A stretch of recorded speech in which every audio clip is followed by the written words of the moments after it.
A lot of people are afraid of zombies. They watch them in movies, they have nightmares, they have terrors. There's all of these zombie movies and zombie portrayals and these zombies. There's not really zombies, though, is there? I mean, kind of. So, zombies came from somebody's imagination, and other people fear them and talk about them and make movies about them and write books about them because, in some ways, they seem very real to us. I'm going to argue that they are real. So, societal norms are where we really get some issues. If you have overcome, lived through, gone through things, whether child abuse, rape, molestation, any kind of different from the normal, you're classified as sick or ill or there's something wrong. It's our job in society to play nice and do like everybody else does. And we are taught that and we are trained that. We need to be like other people, think like other people. The suicide rates for teenagers, because they don't feel like they fit in, they're not being accepted. And we're told that if we behave differently, there are sanctions. There are physical sanctions to some extent. There are social sanctions. There are all kinds of sanctions if we do not conform to what society thinks we should behave like. Now, this is where it gets tricky, because depending on where you live, there are different cultures, there are different societies, there are different societal norms. In some places where something is absolutely detrimental, and how dare you, in other places, that's a normal day-to-day activity, such as eating with your hands. That seems really simple, but even in America, we have finger food. If we eat our barbecue chicken with our hands, it's absolutely acceptable. But if we pick up our steak and try to eat that with our hands, then, oh, well, that's not. You're supposed to use a fork and knife with that. Pizza, if you eat pizza with silverware, it's construed as odd, different. People don't do that. You're supposed to eat your pizza with your hands. So, is it the fact that the one or the other is right or wrong? Or is it that we're taught and trained that because of this, then this? When I started to really recover, and I did start a book, I'll talk about that some other time, but I started having zombie dreams, and I thought, this is just the weirdest thing, because I don't watch zombie movies. I have no fear of zombies. They're imaginary, right? But the dreams kept progressing, and it was one night after another night after another night. At first, it was like me, and then I was scavenging around or whatever, and I found some other people, and they were scared, and I'm like, okay, so we're going to build a shelter. We're going to make this shelter, and we're going to be safe. So, built a shelter, got things set up, and, the people are scared, whatever. I'm like, okay, I need to go find some food and stuff. So while I'm out and about finding stuff for these people that are scared in the bunker, I find other people. And there are some other people that are fighting the zombies too, and they're like, oh yeah, so of course we pull together, we get together, and they come to the bunker, and we fix things up a little bit more and make more room or whatever.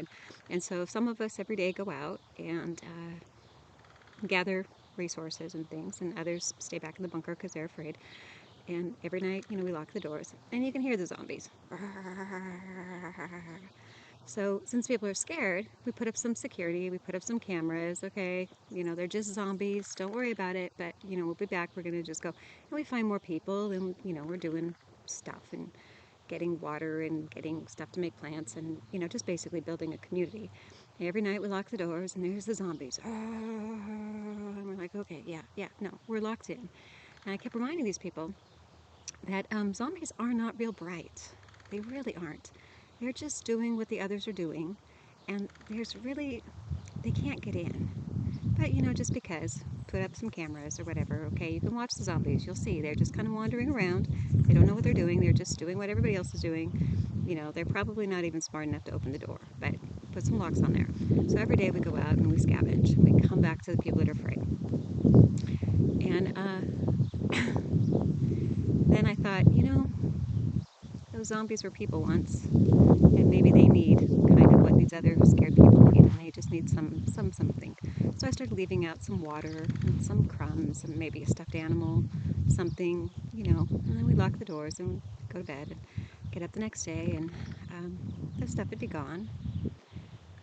okay. So, get more stuff. Next day, do it again. And these dreams just kept, like everything happened in the same night, but it was like a dream after dream. And I kept wondering, why am I having these dreams? I don't believe in zombies. This is just weird. So the process continues though. I'll lift some more stuff up. And then one morning, woke up to go out scavenging or whatever. And we're finding people too, not just stuff. And there's a person just on the doorstep, kind of cold and tired and hungry. And I'm like, oh my word, so we brought him in and got them some sleep and got them some food and kind of cleaned him up, and they were doing better. And somebody else in the group was like, oh, that's my cousin, or that's my, and so I was like, oh, okay, good. We, have another person saved. And then going back next night, leaving out more stuff, and people kept showing up on the door. And I was like, oh, this is fantastic, right? We're getting more people. And then it occurred to me, these people are zombies. They just, having a little bit of kindness, having a little bit of comfort, having the knowledge that somebody else cares, they're actually healing back into people. So we're taking them back into the community. And I thought, that is just really weird. There's all these zombies, and all they need is a little bit of kindness, and they can be a person again. And then dreams just kind of stopped. And okay, fine. Whatever it was my brain needed to work out, got worked out. And then one day I was sitting in a room full of loved ones, and they were talking, and I'm like, how could you believe that? How could you think that? How could you? And they said something else, and I went, because you're a zombie. That's why. You're believing what you were told because you were told it. You didn't take time to look anything up. You didn't check your references. You didn't. Somebody told you that, so you're doing that and saying that because that's what you were taught, and blah, blah, blah. It's the land of zombies. So the reality is we're living in a zombie apocalypse. And that's why people love the movies and people love the books and why they're afraid of them. Because every day when they go out, they're not only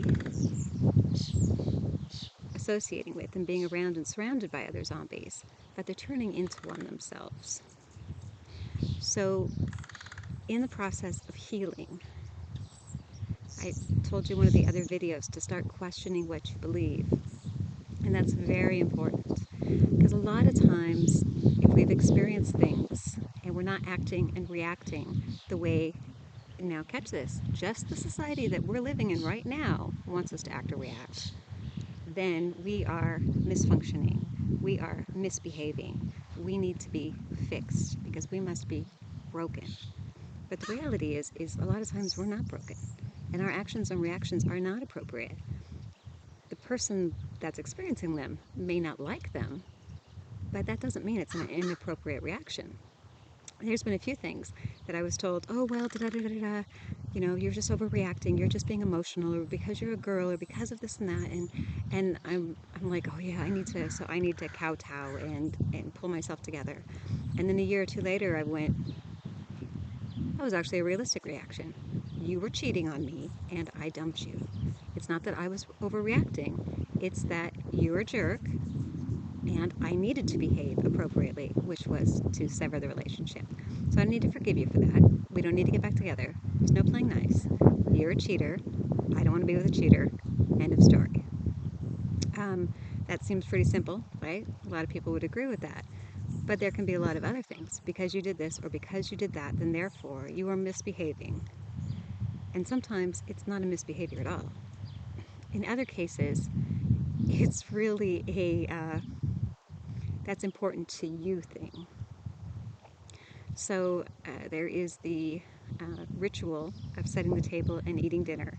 And I know I have a brother, and I go over there to eat sometimes, and I just love him, and I love the kids, and I love everybody.